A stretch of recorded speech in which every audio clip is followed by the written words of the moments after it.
La conséquence logique normale du refus de nos limites est le comportement de toute puissance.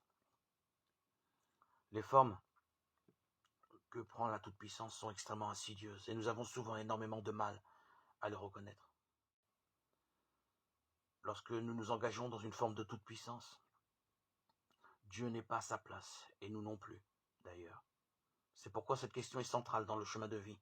C'est la relation à Dieu qui est d'abord directement atteinte. Mais les répercussions vont ensuite s'en faire sentir dans la relation à l'autre. Mettre Dieu à sa place et trouver la nôtre porte un nom, l'humilité. La conversion nous mène à l'humilité qui vient d'humus, terre. Comme la terre, nous recevons tout de Dieu. Mais nous avons souvent des conceptions tout à fait fausses de l'humilité. L'humilité ne consiste pas à tenter de comparer sa valeur à celle de l'autre, pour se trouver inférieur à lui ou pour se déprécier, mais à redonner à Dieu sa juste dimension dans sa vie, sachant que tout vient de Dieu, mais que tout peut rester en friche sans une collaboration avec l'Esprit.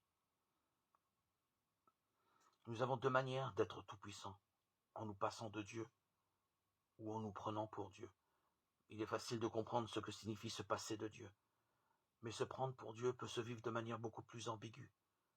Cela peut se camoufler derrière une apparence de perfection, d'aide apportée à l'autre.